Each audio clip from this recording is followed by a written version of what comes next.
Good afternoon. Elevate Your Profits, EYP. Tom Ginn here. I'll be bringing in my partner here in just a second. But tonight we have a special guest, and I'm really excited for anybody who's in the real estate industry, looking to be in real estate. This is going to be a great interview tonight. But I'm going to bring in my partner, Mark, real quick. And then good afternoon, Mark. Hey, good afternoon. Good afternoon. Yeah. So let's talk a little bit about Cody. Cody, man. I love the name. Sounds like he should be a quarterback somewhere.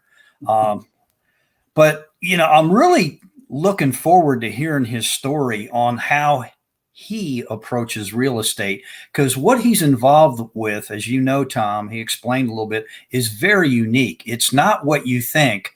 And I really want him, number one, to talk about his story, but how he approaches it and how they go about when he talks about the absolute sale, what that actually means.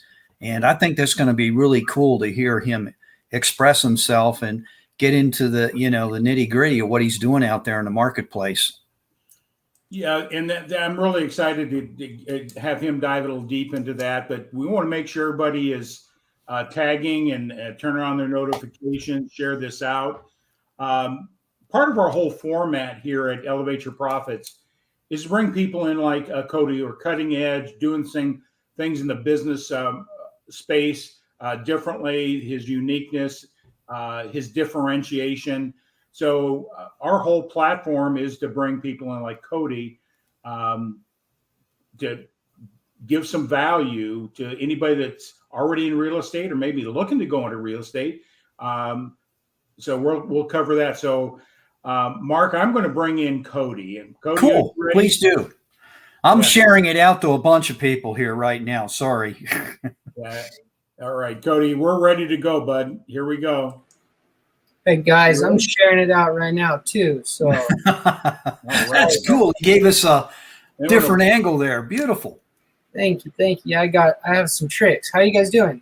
Great. We're doing great, sir. Good. Hey, Cody, I just like to let everybody know that I always like to tie these pieces of string together here. Mark and I, of course, met through Grow Live Academy. That's also how we've connected, is through that community, and it's an awesome community. And you're using the principles of streaming, and Mark's probably going to ask some questions around that too. But so that's how we got connected. I've seen your interviews, I've seen your live streams with Ken Walls, that interview, and I said I definitely got to have Cody on. So welcome tonight, Cody. Thanks for having me. Yeah, Grow Live Academy, and my relationship with Ken has been very beneficial, hopefully for both parties and for every party, but certainly for me, and I really appreciate it. So, we have the internet at our fingertips. We have the ability to stay top of mind, and if you're not doing it, it's your own fault. That's my opinion. Yeah, absolutely. Well, Cody, what I'd like you to do today is just sort of a little backstory on yourself, where a little bit about where you're from, where you are now, what got you into real estate. Just share your why, and we'll go from there. Okay. I'm in Scottsdale, Arizona right now. And what's neat is most people that live in Arizona are transplants. What I mean by that is they were born somewhere else and they moved here. If they're a first generation, that's pretty unique. And I'm actually a fourth generation Arizonian on both sides of my parents, my mom and my dad's side. So being in the real estate industry in Arizona and having the claim of a fourth generation native is pretty cool for me. I sold real estate in quite a few different states while I was working for other firms. I'm licensed right now actively in Arizona and in Texas, and I actually met my wife in 2017 while I was working for another firm, and I helped sell her parents' house. So that was really unique, and ever since, at the time I was traveling it for 5 weeks at a time to sell a home. Right. And that was really fun when I was single, but once we got engaged and married, she said I can't travel anymore. So I just figure out how to stay home. So I focused my attention on the Phoenix market and the Houston market. Okay. Very cool. So you have family, you've got children too, right? Yeah, I have a 3-year-old son named Braxton, my best buddy.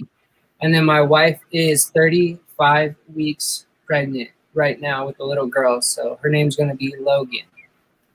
Tremendous. Wow. Congratulations. Yeah, Congratulations. man. Yeah, thank you. We're very excited. Yes, rightfully That's great. so. Well, what'd you do before real estate? Or you always been, a little bit, would you go to school, then go into real estate, or what, what's that journey into real estate and why real estate? Yeah. College was a great time. I had a lot of fun in college. So I played football throughout my high school career. Growing up throughout high school, I was a 3-letter athlete in high school.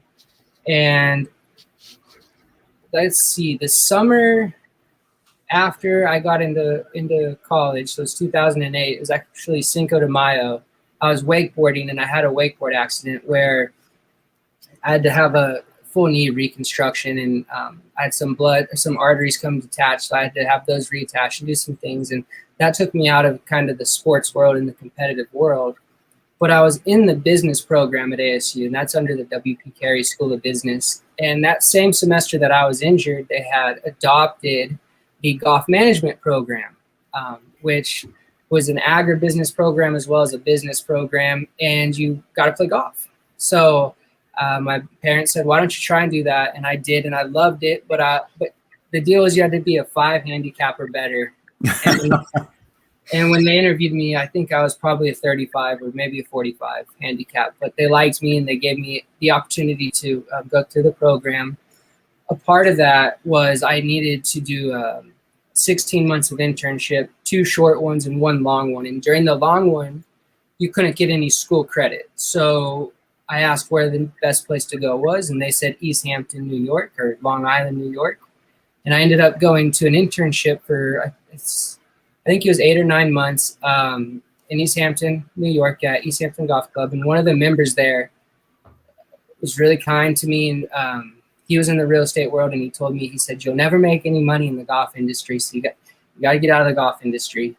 And about 3 days after I got home, about 3 days after I got home from my internship, I got a phone call, and a Blackstone Capital company was starting in my backyard, and they said, we were told to give you an interview and a job, and so come on over. So I started as a admin assistant for a Blackstone investment company, and I was making about $12 an hour, and I think the company owned about 120 or 125 homes at the time. And less than 14 months later, we had deployed about $12 billion and bought in 48,000 homes around the country. So it was a pretty unique introduction to real estate for me.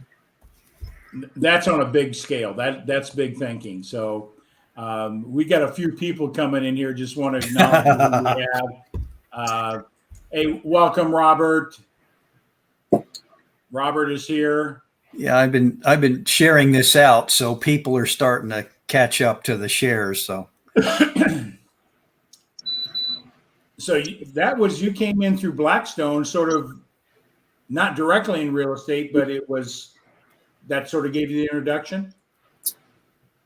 Yeah, and it was directly in real estate. It was just institutional investment real estate. So Okay. It became the largest single-family homeowners in the world, still are. But it was just a very unique introduction because they hired me to just help out with some data entry, things like that. And a couple months later, I was actually a national director of compliance for about 5,500 people. That's wild. Yeah, it was really wild. And I got to see big dollars. I got to see, $300 million, $600 million, $1 billion investment type deals, and portfolios that consisted of 1,000 to 10,000, 15,000 homes, which is really unique. But what we were doing there is we were buying homes at distressed sales, and most of the time that's at a trustee foreclosure auction, something like that. And I was just telling Mark, in Atlanta, I'd go to what's called Super Tuesday. The first Tuesday of every month, you actually go stand on the courthouse steps, and they have trustees come out and yell about properties, and whoever has the highest bid and has funds for it buys the property. So they would give me I don't know if I'm allowed to say the amount, but a lot of money in cashier's checks, and put it in my backpack and tell me, just go buy as many homes as you can. And I remember days we'd buy 40 homes and days we'd buy 120 homes. Wow. So it was really unique, and I got to see how auctions worked.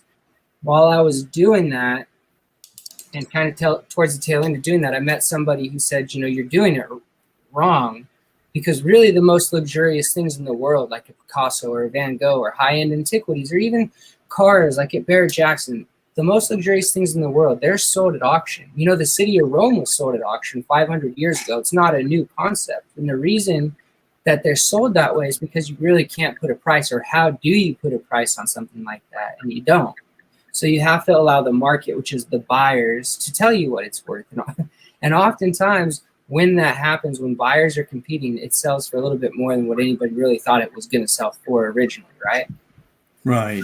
So I was able to be introduced into this guy's company. It was a very,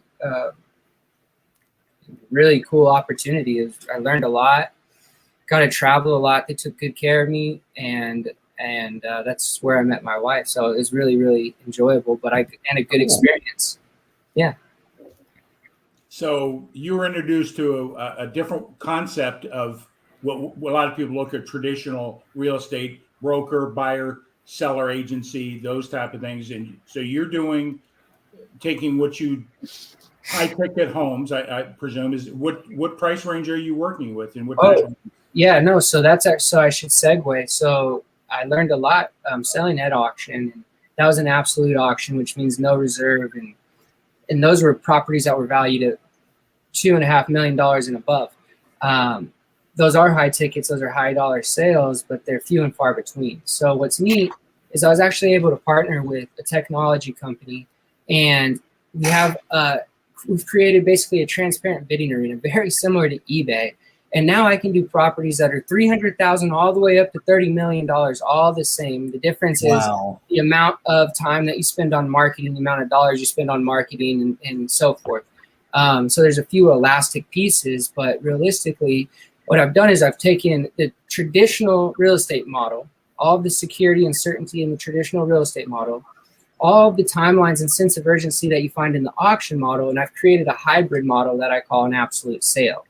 That absolute sale allows us to define a timeline that the property is going to sell on, which creates a sense of urgency and piques the buyer's FOMO while it's developing a transparent bidding arena. And now that now the buyers have to compete against each other on, rather than negotiating against the seller, right? So what that does is it actually defines and it cements the market value of the property. Does two things. Number one, it allows the buyer the time and the opportunity to increase their initial thought value on the home. And number two, whatever that price is, wherever that bidding stops, now the seller knows for certain this is the market value, and I'm okay. I for better or worse, hopefully for better or worse, I know this is the market value, and I'm okay accepting it. That's neat. Well, Mark, I know you got some questions. Well, yeah. We're sitting here, and I didn't ask you this behind the screen on purpose, but have you ever done anything like this where you've done a sale, like an auction using? I know you've done it electronically, but have you ever done it like a live stream, a Zoom, or have you done things like that with people, or do they not want to do it that way? I'm just curious. Yeah, no, that's a good question. When I was working for the other company doing absolute auctions, which is a no reserve auction, they could have definitely done it because it was like a 20-minute auction process where people were actually in a room, but they have pretty tight disclosures and privacy things. So I don't think they would ever do that. For me, it's actually a website. So you can see the bids coming in. You don't see, if let's say, Tom, you and I were all bidding, our names wouldn't pop up, but our bidder number would pop up. And with that bidder number, you would be allowed to, you'd see it, what their corresponding bid was. Now you get to say, okay, all I have to do is add this amount of money. All I have to do is add this amount of money. Or I don't want to increase my bidding more and I'm out. And then that way you're not missing out on your dream home by $500, or you're not overspending by $50,000. You're creating a transparent arena for the buyers to actually compete on. That's cool. Yeah, Very interesting. Because I had some background in the traditional real estate industry in my career, and this, if I was redoing it, I would definitely be looking at your model because, based on what I'm hearing, it looks like you're bringing buyers that have a strong interest competing against each other to purchase that home. Is that correct? Yeah, that's exactly right. And so in today's market, having multiple offers is not a unique situation, right? Multiple offer situation sounds a whole lot like an auction anyways. So what my software does is it allows them just to compete. Take today's market away. Let's say we go back to a year ago or a year in the future and the market's not so hot and you want to sell your home. Well, how do you do that? You have to put a spotlight on your home and somehow make it stand out from all the other homes that are listed on the market. And the way you do that is you say, this house is going to sell to whoever the highest bidder is. And that's too good of an opportunity for buyers to pass up on, because right now with traditional real estate, with technology at our fingertips, we can just sit back and we can scroll through Zillow and we can watch you lower the price, because that's the only trick or tool you have in traditional real estate is to lower the price. That's your only bait to get me to come see the home.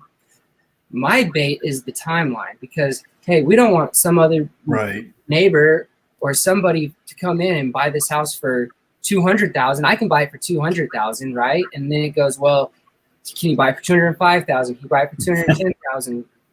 So so forth. And that's how you actually stretch the value and increase the value and maximize the value of your home. So, Cody, I have to ask you this. So, when you talk about traditional real estate, what's different, or I should say unique, about your process? Let's say I got my home here. I want to put it on the market. I want to go through you. Do I have to put out a for sale sign? How does that work? Do I do it like everyone else does? Because, or what do you do that's different in terms of that process? Because you're obviously doing something. I mean, you touched on it. Yeah. So I have a 5-step program that I take all of my sellers through. And if you guys are interested in learning in detail what that looks like, just go to chatwithcody.com, schedule an appointment with me, and I'll tell you. But let me give you the quick rundown. Here's the basics, okay? The commissions in a traditional real estate is typically a split 6% commission. That means 3% to the buyer side, 3% to the seller side. In my world, I'm only charging you a 4% total commission, because I'm going to give 2.5% to the buyer side. And as your seller, I'm only going to take 1.5%. And why I'm only going to take 1.5%? That's because I'm going to charge the buyers a 2% technology fee. So what's a technology fee? A technology fee is a buyer's premium that's added on top of the sales price. So a round number example here is, let's say the high bid is $100,000. Okay. The buyer's premium on top of that's $2,000. The actual recorded price is $102,000, right? Let's say the high bid's $1 million. 2% of that's $200,000. The actual recorded, or excuse me, $20,000. The actual recorded price is $1,020,000. That's how a technology fee works. And because of that, because I'm charging the buyer, I can give the seller a discount. Does that make sense? Yep. Yeah. Cool. Now, the second thing is, we already talked about the different types of sales. You have your traditional sales, you have your auctions, and you have your absolute sales. And the absolute sales defining a timeline, which creates the sense of urgency and piques the buyer's FOMO, but it gives the seller all the control of the terms of the auction, which means how much it's going to sell for, when it's going to sell for, what's included in the sell. If there's a post possession, which means the seller gets to maintain possession of the home or live in the home for 30, 60, whatever days. No more are we having to decipher what these buyers' offers are. They're all competing on the same terms, right? Does that make sense? That's also fair for the buyers, because now they no longer have to give up the farm and wonder, what are all these guys giving away? What are these guys doing in their offer? We're all competing on a transparent arena. Right.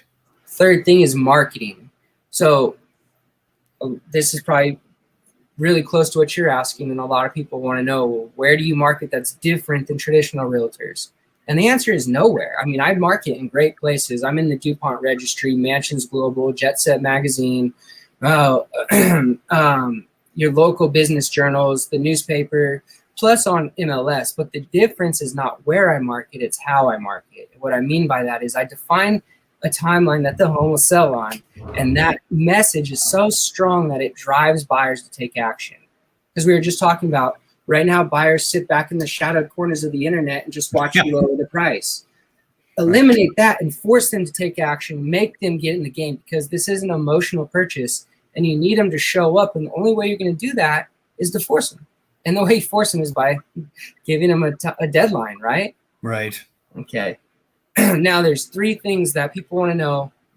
Let me start that part over. People want to know, how do you pre-qualify, or how are you certain about these buyers? And there's 3 things the buyers have to do in order to participate and buy the home. And the first thing is they have to register. And when they're registering, they're also going to submit either proof of funds or a pre-qualification letter that says how much money they can spend from their lender. Okay, that way I know how much they're qualified for. Number 2, all of the due diligence in our program is completed up front prior to the sale beginning rather than afterwards, like in traditional real estate. So because of that, and because the money that they're going to put in the earnest account is hard money, it's non-refundable, we have very little fallout in our program. Does that make sense? Yep. Yeah. And what I mean by hard money is they have 24 hours to put, and this isn't an elastic or a sliding scale, it depends on the value, location, size of home. They have to put anywhere between $4,000 and $25,000 into an earnest account within 24 hours if they're the winning bidder, and that happens. And that money is non-refundable, and it gets released to the seller immediately. So now the seller knows, hey, at least I have some cash in hand, right? If this goes south, at least I got some money. In turn, with what buyers have to do, sellers have responsibilities as well. And those sellers are going to be responsible for providing me with that upfront due diligence. So that's a home inspection, title report, anything that we would need in a traditional sale that we're going to supply to the buyers, the sellers are going to provide to me up front. The second thing that they're going to provide to me is proof that they have a free and clear title, at least comparative to what the value of the home is, right? So if it's a $500,000 house and they owe $700,000, it's probably not the right program for them. Does that make sense? Yeah. Yes, absolutely. Yep. And then the third thing they provide is just the availability of their home for me to do pre-market activities like taking photos, videos, anything like that, making sure that the house is prepared, the yard is prepared, and we can go to market swiftly. Well, yeah, I saw you bring a lot of added value. I saw one of your live streams on a property you were going to mow the yard. So, I just thought I'd bring that out to you. So I appreciated what you did and, how you explained that. But, that was very, very nicely done. Yeah. Thank you. That's exactly what my thought was, Tom, was if there's anything I can do, if there's any way I can provide value, I'd like to do it, because I'm a big believer that our rewards in life are directly correlated with our level of service. And right now I'm in a season in my life, especially about to have a second child, where we want our rewards to be ample. So that means my service needs to increase. So any way I can do that, I'm looking to do that. Yeah. One thing is that, I always ask any of our guests is that, you've gotten here because of some very significant people influence you one way or the other, through school and, Blackstone and somebody else comes to you that you can do this thing differently. Besides just the mentors and the people you follow in your space, but I know a little bit about, you have a strong passion about investing in yourself, coaches, mentors. Who are the type of people that you lean into that give you the right type of mindset? Because I think it's really important. People hear this, how important that self-development side, working on what we call between the ears investment. So go ahead and share a little bit about who you follow, who influences you, that type of thing. Well, since 2018, I found Think and Grow Rich in 2018. And I found it, I just stumbled on it. And ever since I've stumbled on it, I found that there's a huge community or following behind the book, but I had never heard of it prior. So that is what started my deep dive into self-development or personal embetterment. And so obviously Napoleon Hill was the first person I read. He's going to be ingrained as one of the leaders in my mind. Beyond Napoleon Hill is Earl Nightingale. And Earl Nightingale has a program or wrote a book called this. Yeah, check this out. You Can Grow Rich. I got it right here. Yep. I got a bunch. I can reach up here and grab mine. We're all prodigies of the Napoleon Hill Think and Grow Rich. It's funny. What's that? Yeah, this row right here is my personal development book. This is my parenting books. These are my my religious books, and these are my business books. So I kind of have sections, but in that section right there, I have a lot of Napoleon Hill and Earl Nightingale.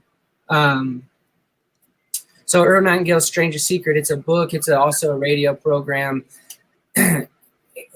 There's a piece. I have a piece right here if I can play it really quick. Ronald May, the distinguished psychiatrist, wrote a wonderful book called Man's Search for Himself. And in this book, he says, the opposite of courage in our society is not cowardice. It is conformity. And there you have the trouble today. It's conformity, people acting like everyone else without knowing why, without knowing where they're going. Now think of it. In America, right? So he said the opposite of courage isn't cowardice, it's conformity. And then later on he says there was a survey taken and 19 out of 20 people have no idea why they wake up, put their boots on and go to work. They just do it because everyone else does. And so those questions make me really think. And that's what's also that's what my philosophy on real estate's been centered on, is why do people list their home and sell their home the same way everyone always has? Why do they use the photos they're using? Why do they use the amount of photos they're using? Why are they using the type of sign they're using? Right. Do they have a reason? Can anybody if you're a real estate agent, put a comment and tell me why you do that? I don't think you can. I think the only reason you do it is because everybody else does it and you think that's what you're supposed to do. That's silly. But I think you can apply that to any part of your life. So exactly. To answer your question, Earl Nightingale is a great one. I drive back and forth to Houston a lot because I do real estate deals out there. That's a 17-hour drive, so I listen to a lot of audibles. And someone I've been listening to a lot is Jim Rohn, and I just started reading his book, 7 Strategies of Wealth. And I've listened to him so much that every time I read this, I can hear his voice reading it to me. But this is such a good book. I love this book. I'd really recommend that. Well, thanks for sharing that, because, lots of times people are out there and never even heard of some of these people, Napoleon Hill and Jim Rohn and that. But when you see that the people that excel at a higher level or have a differentiation, they are studying these type of individuals, either contemporaries or people in the past. So I think it's really important that anybody wants to grow to any level, whether in relationships or in business, whatever the case may be, is find those mentors, those people that have been down the path. Would you agree? Oh, yeah, 100%. And we're responsible. It's like yin and yang in the world. We're responsible for capturing and eliminating any negative thoughts, any invalid thoughts. And we have to, and it's, life abhors a vacuum, right? So we have to fill that vacant space with a positive thought or a positive word or a positive image. And the way you do that is you cut out listening to the news, cut out listening to the radio, cut out listening to popular music, and start listening to affirmations or people that are speaking wisdom to you. Because there's a book called The West Side Story, and not to play The West Side Story, but it was a little book for elementary school, and it was a cartoon book. But there's a little part in it where a kid would fall asleep in class, and the teacher would get mad. But realistically, he was learning better than anybody else because your brain is always absorbing, right? We're a sponge, and so the point is, even if you're not paying 100% attention to a plane, if you have it playing on in the background, you're benefiting from it. And also in the private chat, I just put a link up. If you'll share that, I'll tell you, this is this is incredible. This is a very contemporary or modern version of Think and Grow Rich, and it's a movie of people like Rob Dyrdek, who's a professional skateboarder, or Damon Johns on Shark Tank. You know, very successful young people that people my age would recognize and like, and they're telling them the benefits and the reason they read Think and Grow Rich and their takeaways from Think and Grow Rich. And this is something that people should go buy. If you're not a reader, you don't like to read, you're not into it, go buy this and watch this, because this is an amazing video. Yeah, well, thanks for sharing, because I believe success leaves clues, and you've applied those things that somebody shared with you, and you put them into work. I love the fact, what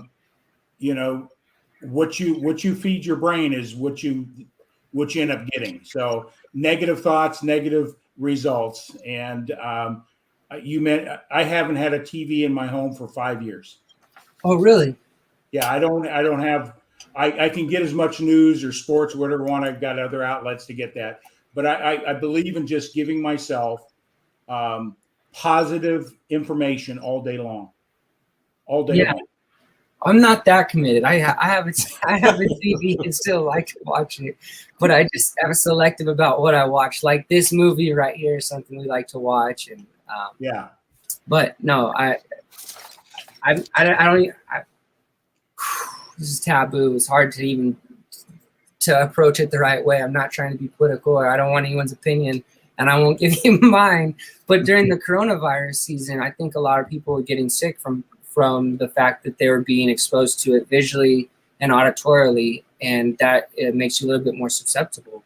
There's a part in Think and Grow Rich where he says, people ask me, how you feeling today? Don't ask me that. You should assume I feel great. I don't want it.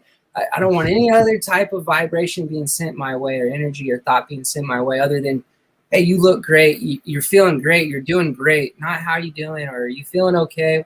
Of course. Yeah. Leave me alone. You know what I mean? So I think that's important. People need to get off of the news, and we need to be informed, but we don't need to be absorbed by it. So right. Need to be informed. Go ahead, Mark. I was just going to ask, so after you explain the process, have you ever gotten someone going through the traditional sale of their home and they came over to your side of the sector and said, man, why didn't I do this sooner? This is a beautiful thing. If I had a nickel, Mark, I wouldn't be here anymore. Because it takes longer the other way, right? Am I right? Don't you think it just takes? It takes longer. Sometimes they have to feel the pain a little bit longer. They have to spend. I mean, think about it. It's not inexpensive or free to sell your home. Right. You want to sell your home, every month you're paying a mortgage, an electric bill, a repair bill, a maintenance bill, whatever. Those are called carrying costs. And when you're living in the home, those are absorbable expenses. But once you want to get free of that asset, once you want to alleviate this burden, those things start getting heavy. Okay, $1 million home will be on the market on average for about 10 to 12 months. Average carrying cost is somewhere between $60,000 and $80,000. So you sell your house for $1 million. That's what you listed at a year ago. You finally sold at $1 million, but you actually walk away with $920,000, right? Because you spent $80,000 in maintenance fees. So, right. And people don't really think the numbers through.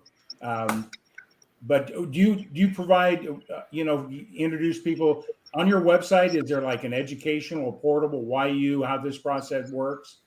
Yeah, there is. There is. And if you go to my website, which is just codylewers.com, and you go to the sellers tab, it'll give you a really good explanation of it, or a breakdown as to why. But ultimately, it's this. For luxury homes or non-luxury homes, you need to control the sale. You want to control the terms of the sale. You want to control the dates of the sale. If I asked you, hey, Tom, what areas of the sale would you want to control? You would probably tell me the price of the sale, the time of the sale, or the amount of competition involved in the sale, right? Regardless of your home value. Those are the three things. Well, how do you do that? You define a timeline, You control the terms, and you create an arena for the buyers to compete on. And what I mean by that is right now, the market's so hot that maybe you say, hey, and I'm just going to use $500,000 as an example. Hey, I want $500,000 for my home. You put it on the market, you get an offer at $500,000 or maybe even over because this market's so hot. Your real estate agent says, take it, let's go. But the real buyer was 2 or 3 days away and he was coming with $600,000 and you didn't wait for him because you were too impatient, because you didn't define a timeline and you were just jumping. That's not the best way or the most beneficial way to make this type of decision. The best way to do it is to allow the market to tell you how much your home is worth, how much they want to spend on your home. That's a great explanation. That was crystal clear. Right. That really separated what you're doing and how you say that. It makes so much more sense. Perfect. It makes so much sense. So I love Robert's doing it. He says, don't drop names, but my name is not. Oh, man. I love it, Robert. I love it, man. You bring a whole different perspective to our conversation. Love you, man. Hey, there's Ron Goodwin. Thanks for jumping on, Ron. Ron helped me with my logos and my I was going to ask. Okay, so yeah, Ron's a great guy. I stole his Ron Goodwin signature logo. I didn't steal it. I asked to borrow it. He allowed me to. But yeah, that's cool. He had such a cool logo. I wanted mine to look like his. So wonderful. Well, that's a part of what we call changing your circles, right? I mean, you change your circles, everything changes around you. So, so you're streaming, right? Oh yeah, How are you using streaming? What's your reasoning that you're doing streaming in your business, and what recommendation would you share with any realtor, whether they're doing the traditional brokerage, buyer, seller, agent, or what you're doing, more of a hybrid type of concept? No. Good question. No doubt about it. I'm streaming because, like I said earlier, I stream to my social media accounts, so my Facebook, Instagram, Twitter, YouTube, and LinkedIn, because I want to make sure that I'm staying top of mind and in front of people. And I do short little 10-minute or less streams Monday through Friday. So follow me on any one of those. Okay. And you'll see what I do. Today, for example, there's a book called, I'm forgetting the name of it. It's by an author called Vex King. It's called Good Vibe, Good Lives, I think is what it's called. And he talks about Immanuel Kant, and Immanuel Kant has something that I was able to relate to real estate. So I was able to make a live stream about that today. And then I repurposed those live streams for email campaigns that I send out to everybody in my database. So that's multi-use right there.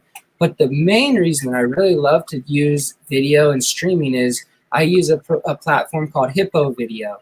Yeah. And I use Hippo Video to communicate with leads, contacts, clients, family, friends, anybody, because it's so much more fun. It's much more interactive or gamified. It's much more personalized, and it's a lot quicker and easier for me. So those are my platforms. Those are my reasons for doing that. And if you're in real estate, if you're in sales, if you're in anything that you need to talk with somebody, I think Hippo Video is a great platform, and I think streaming is a great platform. So, yeah, cool. Yeah. Thank you for sharing that. Because do you think enough people in real estate do this? What you're doing as far as streaming? I mean, I'm just a question. What I see is a lot of people, the cliche that social media only shows you the good side of everything. Sure. You always see the best. So what I see is a lot of people like to make themselves look very successful, dress nice, get nice homes, cars, whatever, whether it's theirs or not, and make very polished, great videos, and they publish them. But the problem is you spend hours, maybe days on those videos, and so you can't consistently put that out. Number one. And number two, they're not always authentic. They might be, but they're not always authentic. And when I get to do live streams every day, sometimes I'll share my screen and run an MLS search. Sometimes I'll give advice, like I said, I'll use a book, whatever. and people get to know who I am. And sometimes I put my foot in my mouth or stumble over my words. I think, Cody, people want to see that, because then it's like, hey, this guy made a mistake, or, and that's okay. You come across more human, authentic. And it's like, hey, I want to go with him as opposed to the guy with a YouTube customized professional sitting on top of a Lamborghini, whatever. I'm not making fun of it, but and I've seen those, and I'm like, I don't know if I'd want to do business with that. It's just me. That's me. You might even be intimidated. Maybe you think, well, that person wouldn't want to work for me or sell my house or do something like that. Oh, absolutely. I'll come cut your grass. I'll do it. My son's going back to college tomorrow, so I'm going to hold you to that. We'll get you back to Georgia again, and I'm teasing you. Hey, Cody.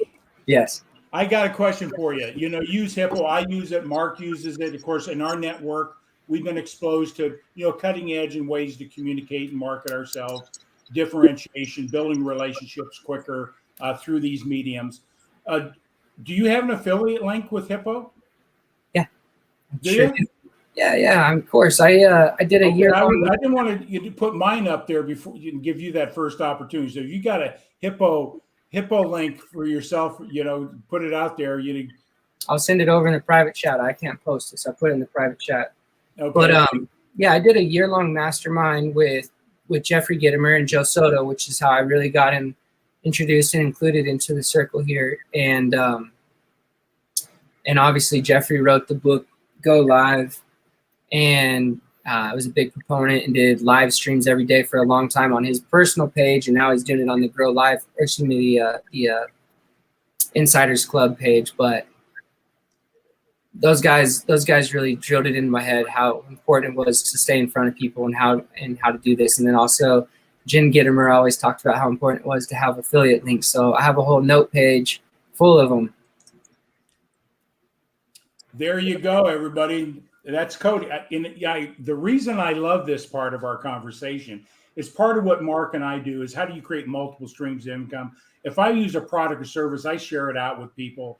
If they decide to use it, I get a residual income on a regular basis. So it pays for my service. So for those out there wondering, can I afford it? You can't afford not to, but you can get paid by sharing a good resource out there through an affiliate program. So that's what Mark and I do. I want to promote to use the tools that you use. So that's awesome. Everybody. Thank you. And on that note, for my software, if you are a real estate agent and you're interested in how do I use this, you don't have to be in Arizona. And even if you are in Arizona, you can use it. But reach out to me. I have an affiliate type program. I don't have a link for it, so just send me a message. But I'll explain to you how you use it, how we work together. Here's the situation. If you're a real estate agent and you want to use this program, there's no charge to you, and you keep your full commission. I don't even ask for a referral fee. And the reason is because I have that technology fee. I'm charging the buyers. I'll walk away with my technology fee. You keep your commission. Whatever your agreement is with the seller, that remains the same. Let's do it. Wow. Awesome. Thank you. Yeah. So the contact, get that information. The link, the information is right there. Your calendar link and that. So thank you. We're here to support and promote everybody that comes on. So we're that's what we're about. Mark, what else you got? I was just going to ask Cody, do you want to come back to Georgia? You can hang out in Peachtree Corners, Georgia, and I love Georgia, man. I had a lot of great times riding the MARTA to DeKalb County courtyard or courthouse. Oh my goodness, you rode the east-west line then? If you're going to DeKalb, yeah. Oh man, I had a lot of really fun times, and then I was able to, when I was with another firm, I was able to help them sell a house in Sandy Springs, Georgia, in Buckhead, and those areas are beautiful. Yeah. Gosh, the roads in Georgia, man. I heard that if you zoomed up and did an aerial view of the roads of Georgia, they're the same roads that the horse-drawn carriages made back in the 1800s or 1700s, and they just poured cement over them because these things are like, there's V-turns, there's hairpin turns. It's insane. That's a crazy road, or some crazy roads. Yeah. And you know what, Cody? They're all named Peachtree something or other, road, corners, street, and it goes on. Yeah, you're right.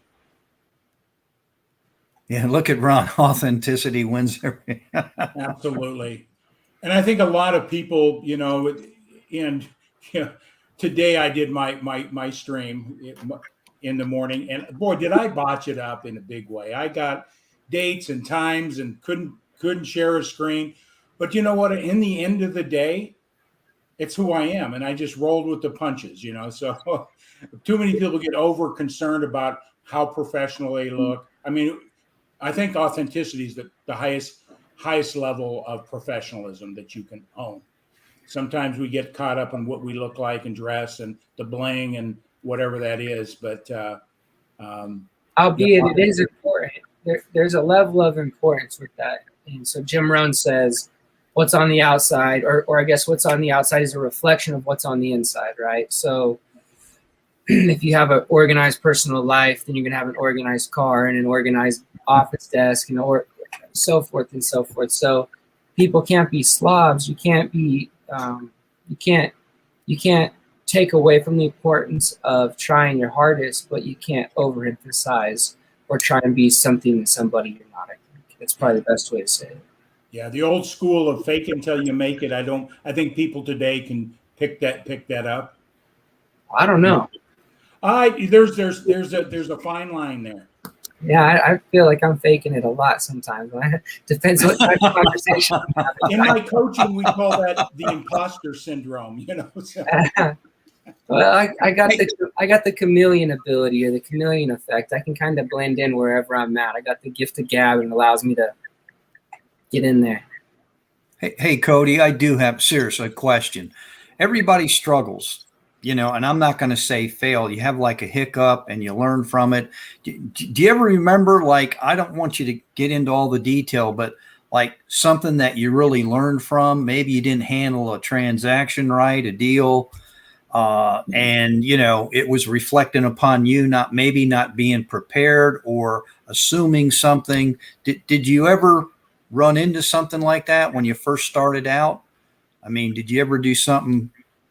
Yeah, that's a tough question for me to answer, just because there's hiccups every day. I run into hiccups every day. Right. Especially being a husband, that's probably where I find the most of them. But in business, well, I understand that one. in business, yeah, I have a lot of lessons. I learned a big financial investing lesson when I was young. It was 2013, and lost over six figures really quickly in a bad investment in a technology company. So I learned how to do due diligence in terms of real estate. I've learned nothing. I have never had a negative impact, but I have lost deals from lack of communication. And what I mean by that is, I feel like maybe they'll call me when they're ready, or maybe I should do this, but I don't because of hesitancy. And because of that, they went and bought a home with somebody else. And so I've really learned that you cannot hesitate. You really have to go out and ask and let people tell you no. And so a lot of times people say, you know, you're doing people a disservice if you don't share your value with them. If you have a value to add and you don't do it, it's a disservice. And I feel like maybe that's kind of excessive.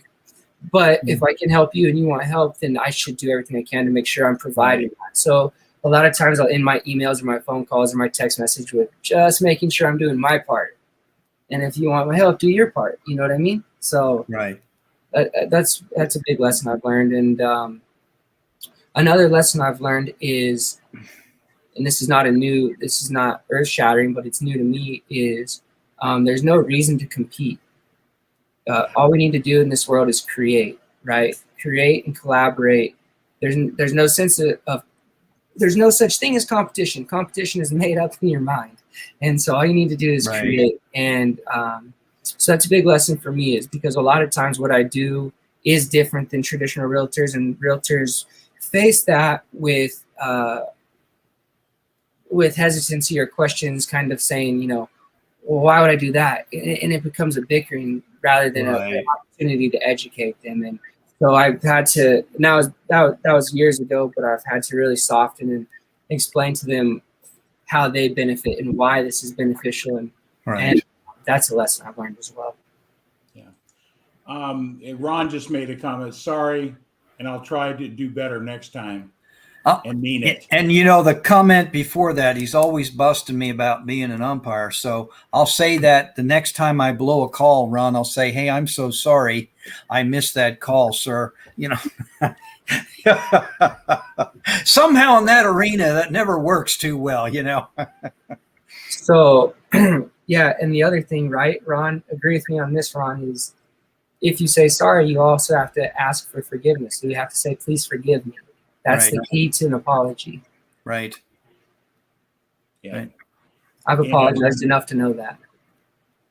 You mentioned some of the things that you recognized that you lost some opportunities because of the reluctancy to follow up. And I always tell in my sales training, the money's made in the follow up. And a lot of people are reluctant to make that call because they move to a psychological feeling of that they're probably going to say no anyway. So why go there? So Right. A lot of fears based in the follow up. So big time. And also you don't want to feel like a salesman. That's what I used to always say. I don't want to feel like a salesman. Wait 1 second. I am a salesman. I should start acting like it. That's it. Yeah, everybody wants to be. If you want to feel like Santa's little helper, I'm kidding. Oh my! A lot of people may be watching this that maybe they've entertained going into real estate, or maybe you've entertained. They see some sort of promotional thing about how to get into real estate, how to buy you hear all these different programs out there. No cash down programs or whatever. What would be your advice? Number one, somebody wants to go into the industry. What would be the 2 to 3 things you would recommend that they prep themselves for? What type of firm that they should be looking for? Make sure they're suitable.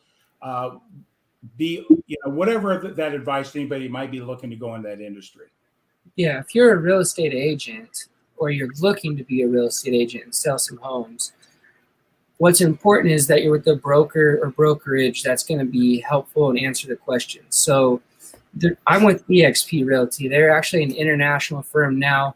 Even if you're not in real estate and you like to invest, look their stock up. It's EXPI. It's shooting through the roof right now because they brought in over $1 billion in the second quarter of this year.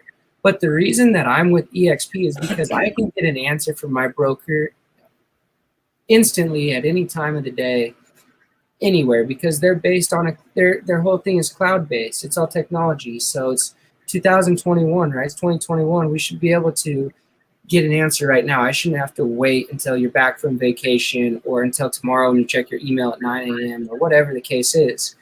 And so I had an experience in 2018, and I was selling a $3 million home, and it was a couple of days away from closing, and the buyer started getting finicky with his money, and I needed help from my broker, but I was at a small boutique brokerage at the time, and they directly told me they're too busy to help me and they couldn't help me.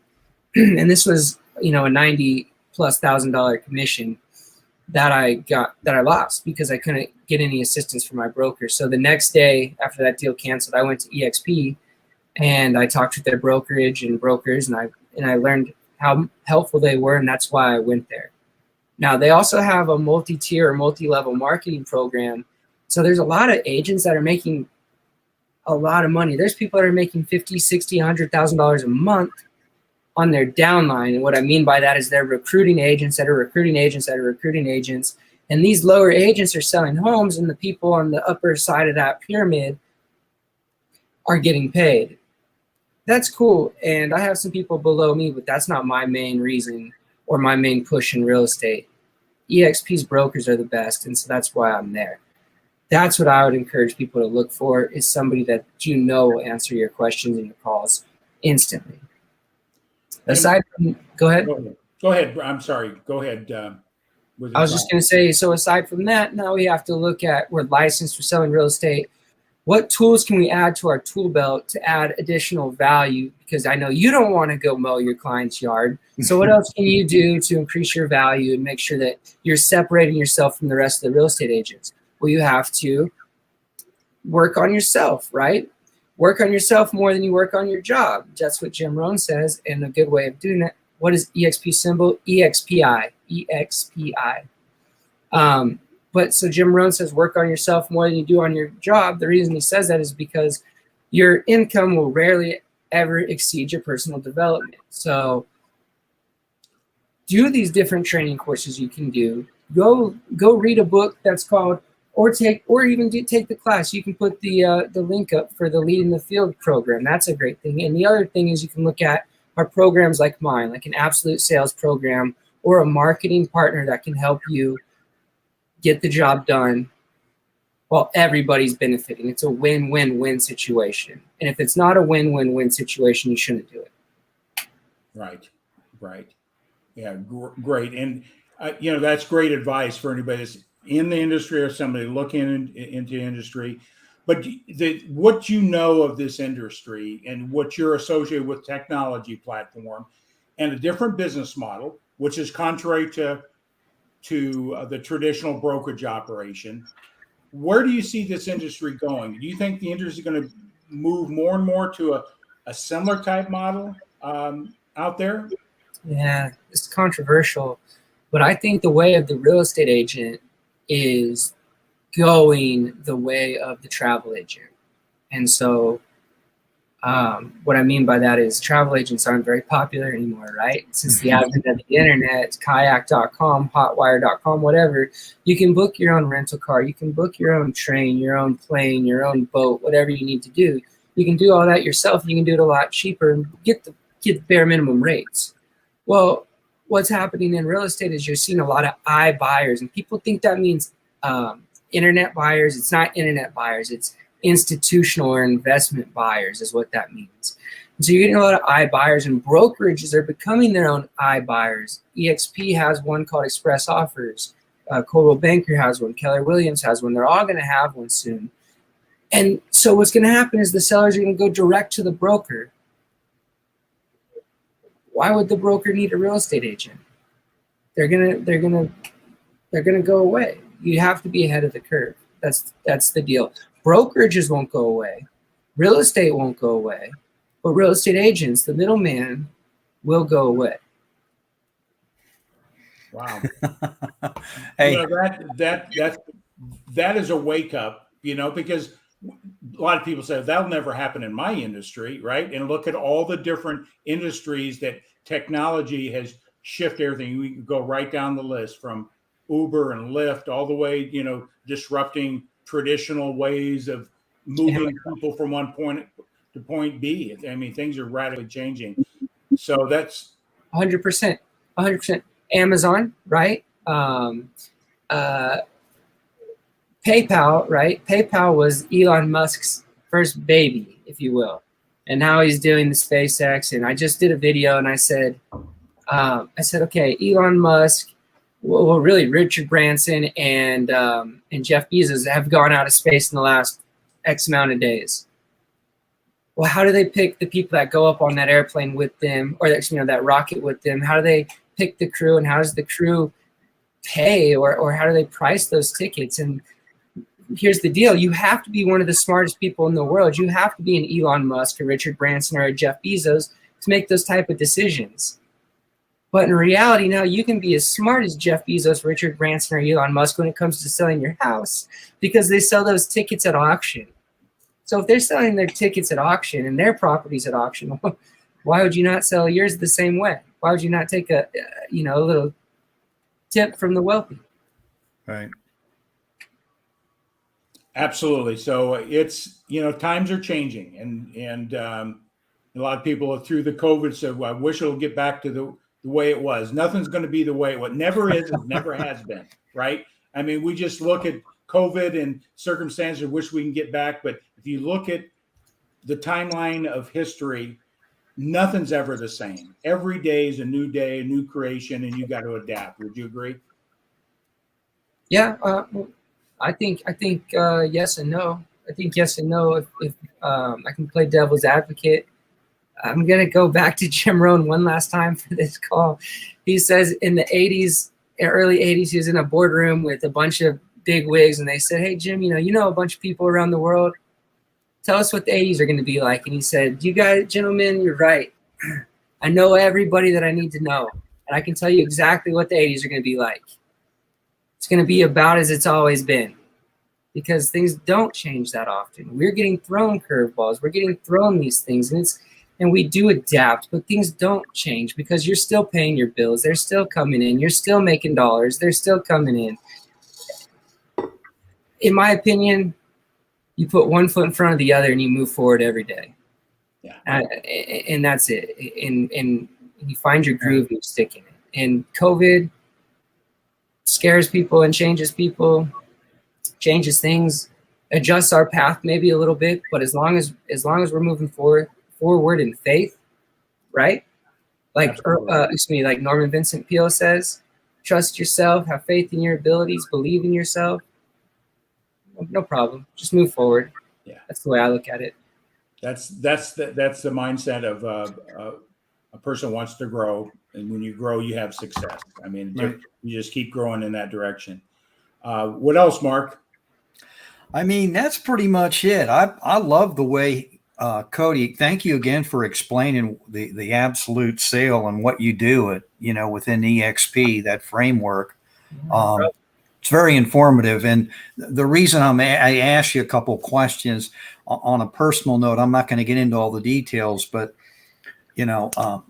my significant other had to deal with all this fun stuff with relatives passing and estate sales. And, oh man, just a whole menagerie of things, but two different homes. Yeah, and it was a probate sale. I just did that with a friend of ours, of all of ours. She's in the Grow Live Academy, Colleen Capperhaven, and she okay, outside of Austin, Texas, in a town called Kyle. So that was a really really successful sale, really fun. But same thing, she was in a probate situation. It was her parents' house, and I've had a lot of experience with that type of stuff. right. How do you put a price on your parents' house or your aunts and your uncle's house? How do you do that? You can't. It's too tough. So. Right.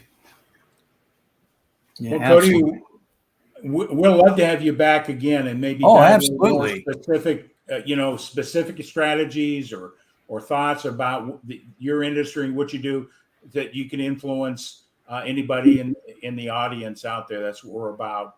But any parting thoughts that you want to share with our audience? Yeah, I would love to come back and do whatever you'd like to do again. In regards to strategies, I'll give everybody one strategy, one piece of advice, and that's if you're thinking about selling your home, don't list it. And I know that sounds counterintuitive.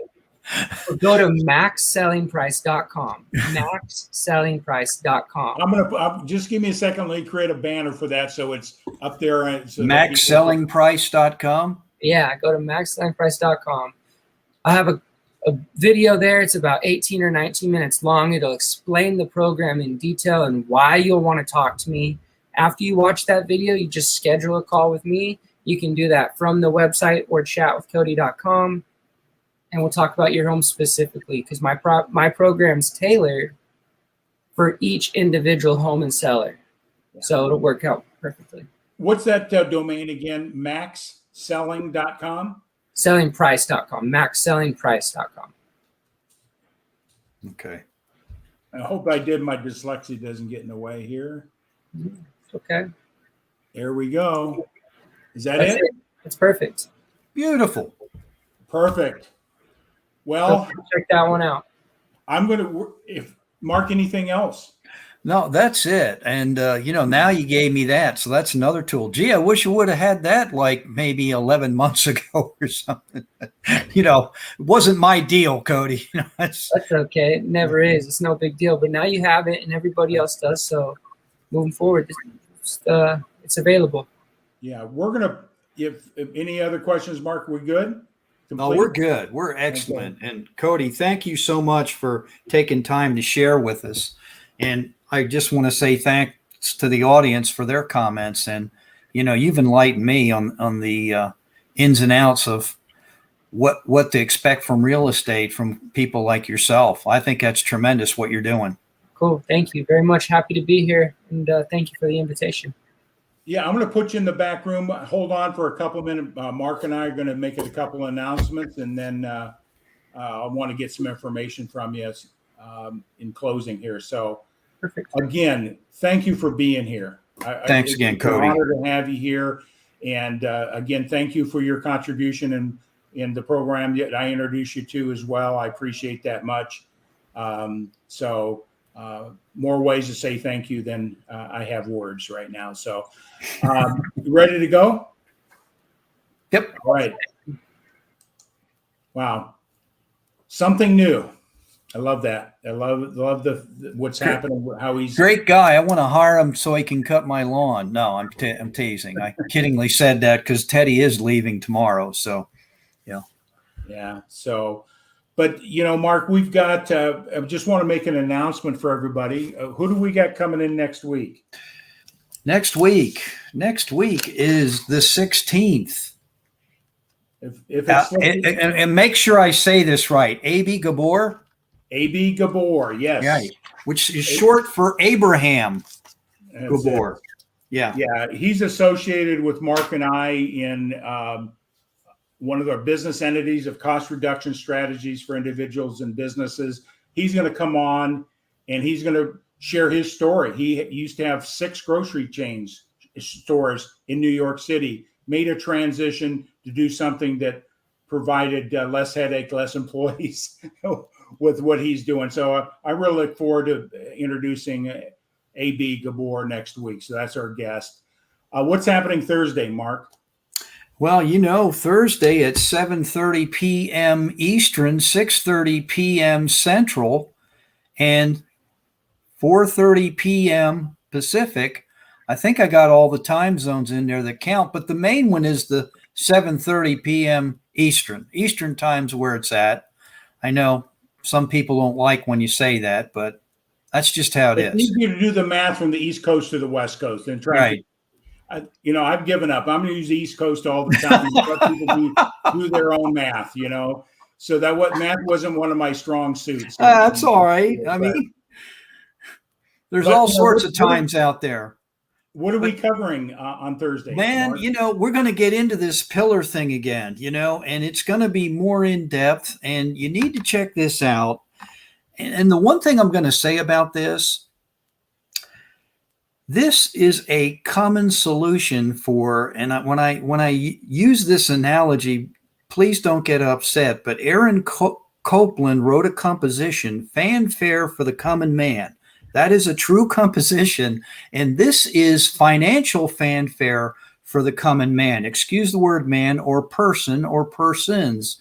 And what you offer is a way, if you're behind the 8 ball, to start doing something about things for you financially. And they're not astronomically out of your reach. And, this process will make you think. It's about 30 minutes. You go through it and, you may feel bad about yourself, but the beauty of it is at the end, there are solutions that are offered.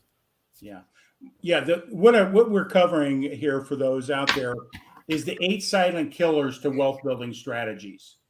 And if you're not aware of them, they're affecting you right now. If you're not aware of them, it's going to affect how your wealth is accumulated over the long haul, either in short term or long term. So we're going to cover those 8 silent killers, and then also to anybody that registers. I'm going to show this real quick. Is a lot of people don't know this, but I wrote a book called How Debt Robs Your Wealth Building Strategies 6 years ago. Anybody that registers, you'll be able to get this book. All you have to do is register, show up, and stay to the end. Okay, we ask you to stay to the end. But no, anybody that registers, you're going to get my ebook, which is being re-edited, expanded on the solutions as well. I really point out how debt can ruin a long-term financial well-being. The myths that are out there about debt on the consumer side and how we use it inappropriate. Anything else, Mark? That's pretty much it. Just show up, bring an open mind, and what you're going to explain is all the truths that are out there, and what you can do about your own situation, and then you can, it's up to you what you want to do after 30 minutes. Yep. Thank you. I just want to again acknowledge everybody that jumped on, made comments tonight. But we're going to sign out. Are you ready to go, Mark? Absolutely. All Robert, who else was on here? Ron Goodwin. Thank you for being here. Robert, as always, we love the comments. Tremendous. All right. We are signing out.